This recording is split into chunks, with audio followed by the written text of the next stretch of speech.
Assalamualaikum warahmatullahi wabarakatuh.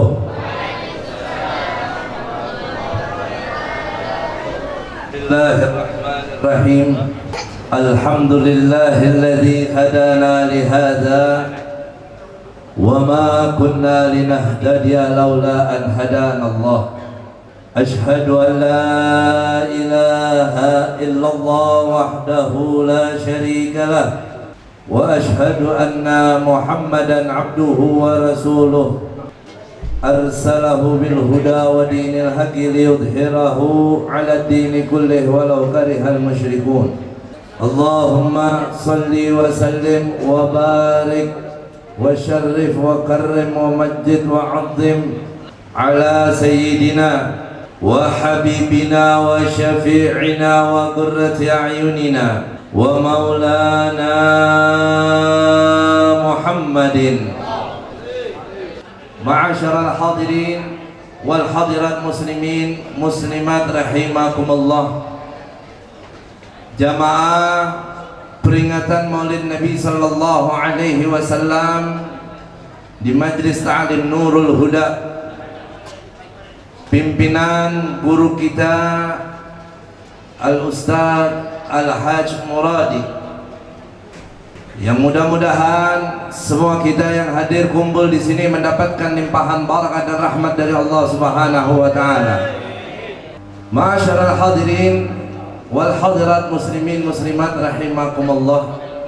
Tidaklah kita kumpul di majlis ini melainkan yang mengumpulkan kita adalah karena sebab cinta kita kepada baginda Nabi besar Muhammad sallallahu alaihi wasallam. Sebagaimana Allah Subhanahu wa taala nyatakan di dalam Al-Qur'an, kuntum khaira ummatin ukhrijat lin-nas ta'muruna bil ma'rufi wa tanhauna 'anil munkar. Kalian sekalian adalah sebaik-baiknya umat yang terlahir untuk manusia.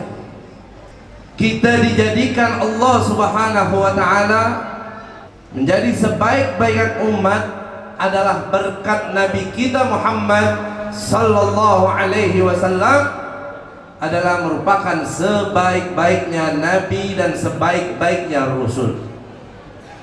Sebagaimana Imam Al-Busiri mengatakan dalam qasidah burdanya, lamma da'a da'ina ila ta'atihi bi akramir rusli kunna akramal umami.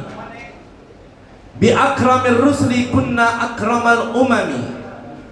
Karena paling mulianya rasul, yaitu nabi kita Muhammad sallallahu alaihi wasallam, maka kita semua menjadi umatnya yang paling mulia. Alhamdulillah. Umat Nabi Muhammad sallallahu alaihi wasallam itu ada dua kategori.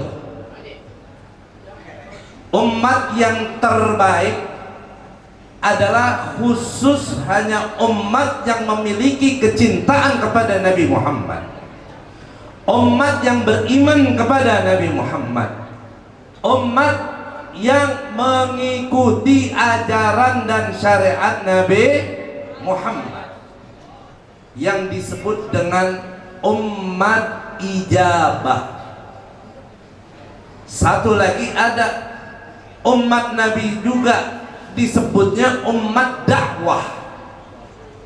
Umat dakwah ini sifatnya lebih umum, yaitu semua umat manusia yang didakwai oleh Rasulullah sallallahu alaihi wasallam, baik mereka yang menerimanya ataupun mereka yang menolaknya. Nah, kita semua ini tidak hanya masuk kategori umat Nabi Muhammad yang merupakan umat dakwah, tapi Allah jadikan alhamdulillah kita sebagai umat ijabah. Kenapa? Karena Allah hadiahkan mahabbah, rasa cinta kita kepada baginda Rasulullah sallallahu alaihi wasallam. Cinta inilah kelak yang akan mengumpulkan kita di yaumul qiyamah bersama Nabi kita Muhammad sallallahu alaihi wasallam. Karena beliau mengatakan dalam hadisnya, al-mar'u ma'aman ahab, seseorang akan dikumpulkan bersama orang-orang yang dia cintai.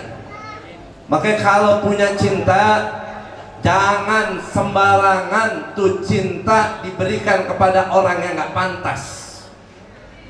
Nabi kita Muhammad sallallahu alaihi wasallam, beliau mengatakan dalam satu hadisnya, la yu'minu ahadukum hatta akuna ahabba ilaihi min waladihi wa walidihi wan nasi ajma'in, atau kama qala sallallahu alaihi wasallam. Tidak sempurna iman kalian hingga aku menjadi orang yang paling dicintainya, lebih dari cintanya kepada anaknya, lebih dari cintanya kepada orang tuanya, lebih dari cintanya kepada siapapun orangnya. Kalau bicara kita ditanya cinta tidak sama Nabi, semua pasti menjawab cinta kepada Nabi. Tapi apakah sudah betul kita sudah memposisikan Nabi menjadi orang yang paling kita cintai atau belum? Atau tidak? Itulah yang jadi persoalan kita. Begitu besar cinta Rasulullah kepada kita umatnya. Demi Allah, andai pun semua cinta kita umatnya dikumpulkan dari zaman beliau sampai yaumul qiyamah, ditimbang dengan cinta Nabi kepada umatnya, tidak akan sebanding, saudara.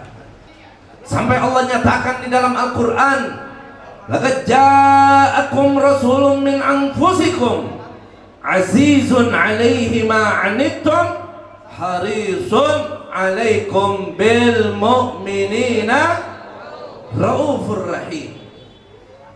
Dan telah betul datang kepada kalian seorang Rasul dari kalangan kalian, yaitu manusia, azizun alaihi ma anittum, yang sifatnya dia tidak menginginkan kalian sedikit pun dalam kesusahan. Dalam satu riwayat dikatakan apa? Ma min syauqatin yushaku biha ummati illa wa ajidu alamaha, kama qala sallallahu alaihi wasallam. Tidak ada satu duri pun yang menancap di umatku kecuali di situ aku merasakan sakitnya. Sallu ala Nabi Muhammad. Sayangnya beliau tidak menginginkan kita dalam kesusahan, baik di dunia kita ataupun di akhirat kita nanti. Bahkan beliau tetap berjuang untuk kita, walaupun nanti kalau andai kata ada umat yang masuk neraka, Nabi nggak segan-segan untuk memberikan syafaatnya untuk umat yang beriman disiksa neraka, agar dikeluarkan dari neraka dan dimasukkan ke surganya Allah. Sallu ala Nabi Muhammad. Harisun alaikum. Nabi itu punya sifat haris, selalu semangat dalam berjuang untuk kita semua. Tidak ada pernah kenal lelah, tidak ada pernah kenal takut, dan tidak ada kata mundur untuk memperjuangkan kita umatnya, agar umatnya semua selamat, beriman kepada Allah dan mendapatkan rahmatnya Allah subhanahu wa ta'ala. Karenanya Allah subhanahu wa ta'ala sampai memberikan dua asmaul husnanya kepada Nabi, dan tidak ada sejarahnya Nabi diberikan asmaul husnanya oleh Allah kepada mereka. Ar-Raufur Rahim, bil mu'minina Raufur Rahim. Itu sifatnya Nabi, itu akhlaknya Nabi. Bil mu'minin, terhadap orang-orang beriman beliau Rauf, beliau Rahim. Beliau sangat sayang, beliau sangat cinta kepada mereka, umat yang beriman. Itu cinta Nabi kita Muhammad SAW kepada kita semua.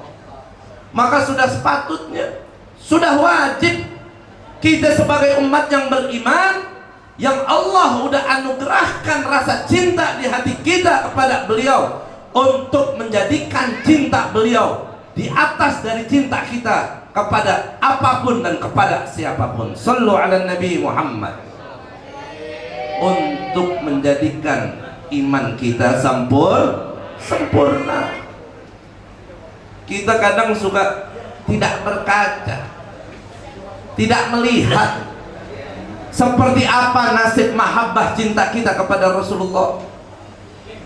Berapa banyak dari perbuatan, ucapan kita, tindak tanduk kita justru yang melukai hatinya Rasulullah. Kita tinggalkan sunnah-sunnahnya, kita tinggalkan ajarannya, bahkan kita terobos larangan-larangannya. Padahal perjuangan Nabi sudah begitu hebat, cinta Nabi sudah begitu hebat kepada kita semua. Makanya pentingnya kita mengadakan Maulid Nabi ini, diantaranya adalah untuk menyuburkan cinta kita kepada beliau, agar cinta kita kepada Nabi itu semakin baik, semakin besar. Karena dengan memperingati Maulid Nabi, sedikit banyaknya pengetahuan kita tentang beliau akan bertambah. Semakin kita kenal, otomatis insya Allah kecintaan kita akan semakin besar kepada Rasulullah Sallallahu Alaihi Wasallam. Makanya kalau bicara cinta umat kepada Nabi, nggak ada yang bisa ngalahin cintanya para sahabat-sahabat Nabi kepada Nabi Muhammad. Karena beliau-beliaulah yang selalu berjumpa dengan Rasulullah, beliaulah yang hidupnya bersama Rasulullah, beliaulah selalu langsung melihat akhlak-akhlak mulianya Rasulullah. Makanya para sahabat Nabi, kecintaannya kepada Nabi itu nggak tertandingi oleh siapa. Bahkan sampai orang-orang kafir menyatakan, ma ra'aitu ahadan yuhibbu ahada ka ashabi Muhammadin Muhammadan. Kata, aku tidak pernah melihat orang mencintai orang lain lebih daripada cintanya sahabat-sahabatnya Muhammad kepada Muhammad. Ini karena dia orang kafir, dia nyebut nama Nabi kita Muhammad aja. Tapi kalau kita nggak boleh, kita harus menyebut Nabi kita dengan Nabi Muhammad, Rasulullah Muhammad, atau Sayyidina Muhammad. Orang kafir sampai takjub melihat cintanya para sahabat kepada Nabi Muhammad Sallallahu Alaihi Wasallam. Pernah satu ketika Rasulullah Sallallahu Alaihi Wasallam menyampaikan khutbah di hadapan para sahabatnya. Ini khutbah lain dari biasanya. Nabi mengucapkan kalimat-kalimat yang tidak biasa diucapkan oleh beliau. Bahkan ini khutbahnya Nabi membuat semua sahabat yang mendengarnya menangis. Sampai dikatakan di dalam sejarah, menangisnya sahabat ketika itu sampai mereka menundukkan kepalanya sehingga kepalanya menempel di paha mereka. Saking sedihnya, saking dukanya sahabat mendengarkan apa yang disampaikan oleh Rasulullah. Ini biar kita tahu sehebat apa, sebesar apa cintanya sahabat Nabi kepada Nabi. Kenapa itu sahabat bisa menangis? Apa yang terjadi dalam majlis saat itu di hadapan Rasulullah di hadapan Rasulullah para sahabat? Nabi ketika khutbah, kata Nabi apa? Jika di antara kalian ada yang pernah aku hina, ada yang pernah aku sakiti, ada yang pernah haknya aku ambil, maka silakan untuk menuntut balas di hari ini sebelum datang hari pembalasan, yaitu hari kiamat. Subhanallah. Semua sahabat langsung menangis. Kenapa?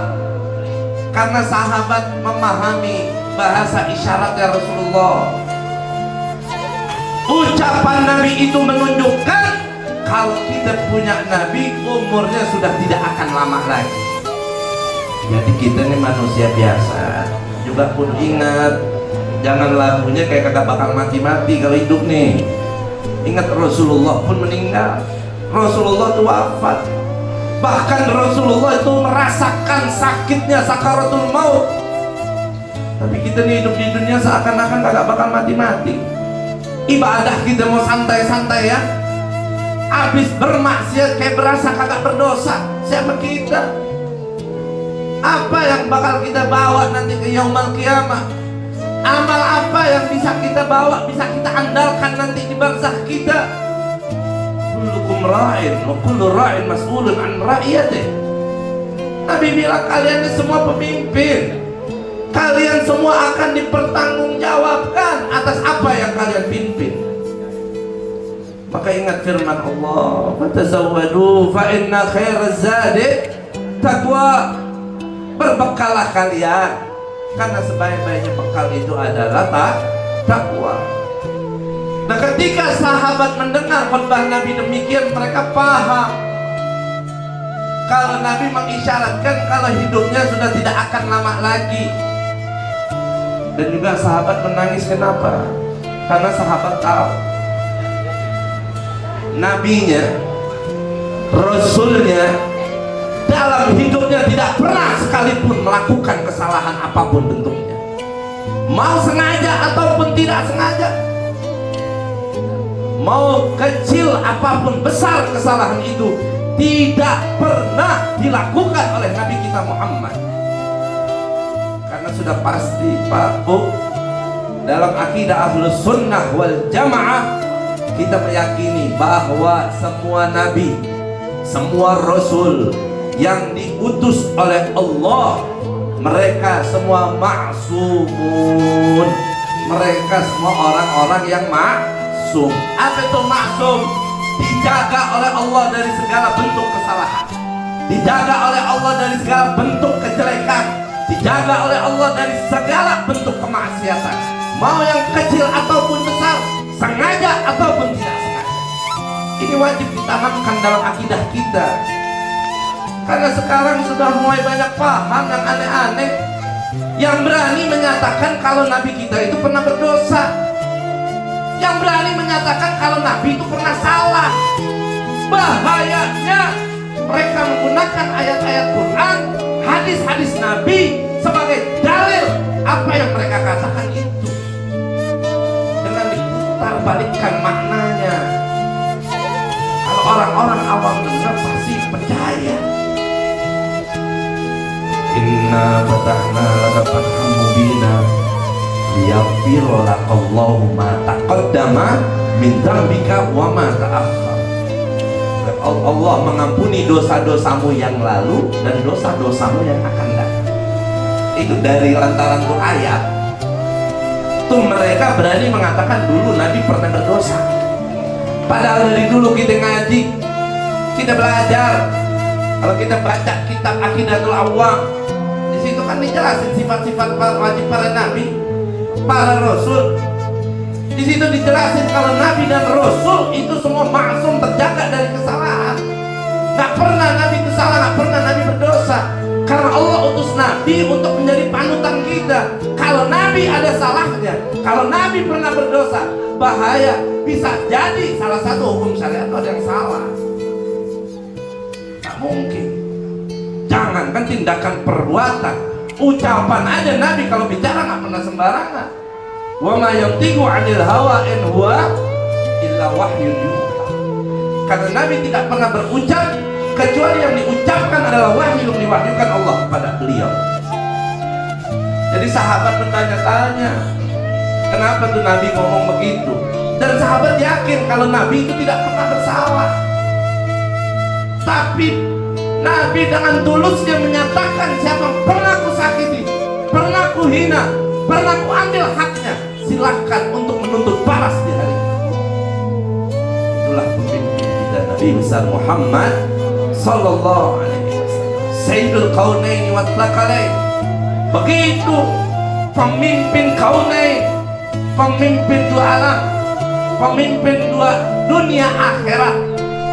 Bukan cuma pemimpin dua periode, pemimpin dunia akhirat yang milih Allah, Beliau berani menyatakan di depan umatnya untuk menuntut balas jika ada kesalahan. Coba kira-kira kalau ada model pemimpin ngomong begitu nih sebelum jabatannya habis. Sebelum jabatan saya tuntas, rakyatku, masyarakatku, kalau ada yang mau menuntut balas sama saya silakan. Kalau ada yang pernah saya bohongin, kalau ada yang pernah saya tipu, kalau ada yang pernah saya zolimin, kalau ada yang haknya pernah saya ambil, silakan balas dendam sekarang. Kira-kira ada nggak yang balas dendamnya? Ada nggak kira-kira? Banyak, bukan ada lagi jawabannya. Kagak ada yang berani. Beliau menyatakan itu di depan para sahabatnya. Sahabat semua menangis, sahabat semua bersedih. Ketika dalam kesedihan para sahabat, tiba-tiba ada satu sahabat di tengah-tengah berdiri. Subhanallah. Coba gimana itu perasaan para sahabat? Ente punya guru ente sayang, ente hormatin. Terus tuh guru udah sakit, udah di akhir hayatnya ngomong, Tom, kalau ada yang sakit sama gua dulu, pernah gua marahin, pernah gua sakitin, lu balas gua deh Tom sekarang sebelum gua mati. Itu sebagai murid kira-kira bakal balas gak? Yang ada kita ngomong udah kita maafin semua guru, kita ridho, kita ikhlas, kita rela. Tapi ini ada satu sahabat Nabi tahun-tahun berdiri, dia mau membalas Nabi kita Muhammad. Itu sahabat namanya Ukasha. Ukasha sahabat yang Masya Allah, sahabat yang juga didoain oleh Nabi masuk surga secara khusus nih Ukasha. Itu sahabat semua melihat menoleh ke Ukasha. Nah coba tuh kalau ada murid yang mau nuntut balas sama gurunya, tuh murid yang lain kira-kira ngamuk gak? Ya Allah, itu mungkin bisa tuh ada. Tapi ini di hadapan Nabi, nggak ada sahabat berani bertindak sembarangan. Dan juga karena akhlak adab yang ditanamkan oleh Nabi Muhammad. Akhirnya Ukasha maju menghadap Rasul Sallallahu Alaihi Wasallam. Beberapa sahabat Nabi, di antaranya Sayyidina Ali bin Abi Thalib, berkata kepada Rasulullah, "Fiyal qisas." Ya Rasulullah, biar aku aja yang dikisos, biar aku aja yang dibalas, gak usah kamu. Kata Nabi lah, fiyal qisas, biar aku yang dibalas, kata Nabi kita. Sayyidina Abdullah bin Abbas menyodorkan dirinya, ya Rasulullah, fiyal qisas, wahai Rasul, biar aku yang dikisos. Kata Nabi lah, fiyal qisas, biar aku aja, kata Nabi. Inilah jiwanya Rasulullah Sallallahu Alaihi Wasallam yang teguh, yang begitu tawadhu, yang begitu menerima apa yang sudah menjadi keputusan. Akhirnya Ukasha ini menghadap Nabi kita Sallallahu Alaihi Wasallam di mimbar. Ukasha, kata Nabi, sungguh aku sudah mendoakanmu agar kau ditempatkan di surga oleh Allah. Maafin Nabi, kata Ukasha, ya Rasulullah, karena selagi kau menuntut balas di hari ini, maka aku akan menuntut balas. Kata Nabi, baik. Apa yang terjadi? Kata Nabi. Kata Ukasha, dulu di saat kau sedang merapikan pasukanmu dalam perang melawan orang-orang kafir, Nabi ini kalau perang ikut turun ke medan perang, bukan duduk tinggal ngatur doang, enggak. Nabi mengecek semua persiapan para sahabatnya, para pasukannya untuk jihad fisabilillah. Nabi ini orangnya tertib, disiplin, rapi. Nabi cek satu persatu itu saf barisan para sahabat. pakai tongkatnya tuh ukasha dilurusin ya. Ditoel doang dikit gini nih biar mundur gitu. Sakit gak kira-kira? Itu yang mau dibalas oleh Nabi. Ya Allah, kata waktu saat kau merapikan saf, kau menekan bagian pinggang atau perutku dengan tongkatmu, aku ingin menuntut balas itu wahai Nabi. Ya Allah, cuma digini doang balas.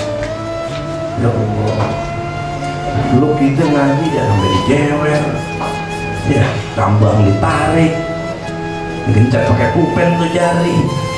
Dulu, kalau sekarang mah dilaporin polisi guru begitu. Kayak kesian sekarang guru sekarang kan. Kayak kita orang murid, orang tua ya. Kalau udah nyerahin anak kayak ke guru belajar agama apalagi udah pasrahin, nggak usah pakai ikut-ikut campur. Yang penting guru emang udah bener kita percaya, makanya milih guru juga yang bener, jangan yang sembarangan. Akhirnya kata Nabi, ambil tongkatku. Itu tongkat diambilin, dikasih ke Ukasha. Pegang sama tuh Ukasha. Buat apa? Buat balas Nabi kita Muhammad. Akhirnya Nabi Shallallahu Alaihi Wasallam mempersilahkan Ukasha untuk membalas di bagian di mana dia disakiti. Nabi buka bajunya, bagian perutnya pasti yang bukan bagian auratnya.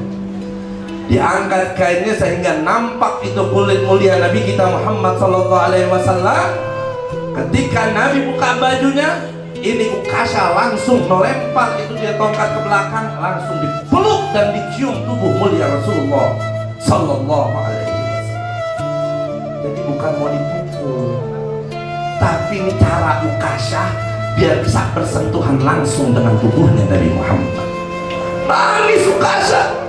Dia peluk, dia ciumin tuh Nabi kita Muhammad Sallallahu Alaihi Wasallam. Ya Rasulullah, andai kata ini akhir perjumpaanku denganmu, aku menginginkan kulitku bersentuh dengan kulitmu ya Rasulullah. Ya, nangis. Dia pengen betul-betul nempel nyambung sama Nabi Muhammad Sallallahu Alaihi Wasallam. Begitu kecintaannya para sahabat Nabi kepada Nabi, yang gak terukur lagi besar cintanya kepada beliau. Jangankan harta, nyawa atau apapun itu pasti dikorbankan oleh sahabat Nabi untuk Nabi kita Muhammad. Man ahabbani kana ma'i fil jannah. Siapa orang cinta kepadaku dia bersamaku di surga. Tapi awalnya apa Nabi bilang, man ahya sunnati faqad ahabbani. Siapa orang mencintaiku maka dia telah betul. Siapa orang yang menghidupkan sunnahku, jalankan ajaranku, maka dia telah betul dalam mencintaiku. Waman ahabbani kana ma'i fil jannah. Dan siapa yang cintanya betul kepadaku, dia akan bersamaku di surga. Jadi jangan tertipu kita sama bacot kita sendiri. Orang ibu cinta itu nggak dipercaya. Ngomong cinta gampang, tapi yang penting di aku nggak cinta kita sama Nabi Muhammad. Makanya buktiin cinta kita kepada Rasulullah Sallallahu Alaihi Wasallam dengan senantiasa kita menjalankan dan menghidupkan syariatnya. Jalanin dulu yang wajib-wajib, sempurnain tuh yang wajib-wajib.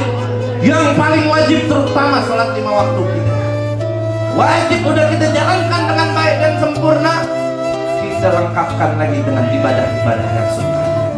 Jangan sibuk sama yang sunnah, yang wajib ditinggalin. Jangan kena kita tipu daya setan. Tahan. Jangan kita dusta sama diri kita sendiri, apalagi sampai kita mendustain Nabi Muhammad. Yuk, dari peringatan-peringatan Maulid ini tumbuhkan cinta Nabi kita yang benar dengan kita menghidupkan syariatnya, mengikuti ajarannya. Karena itu yang diperintahkan Allah kepada kita. Qul in kuntum tuhibbunallah fattabi'uni. Itu yang Allah suruh. Kalau kalian cinta Allah, iman kepada Allah, ikutilah aku, kata Nabi. Yuhibbukumullah, kalian akan dicinta oleh Allah. Gampang, syaratnya dicinta Allah apa?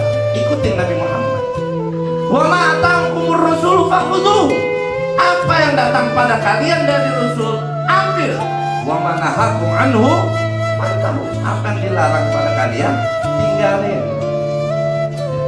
Maksiat tinggalin udah. Jangan sampai cuma mulut doang ngomong cinta Nabi, tapi amal perbuatan kita selalu menghinakan Nabi Muhammad. Susah, naudzubillah min dzalik. Mudah-mudahan berkat majelis maulid ini yang masih belum sholat, Allah berikan taufik hidayah untuk bisa melaksanakan sholat.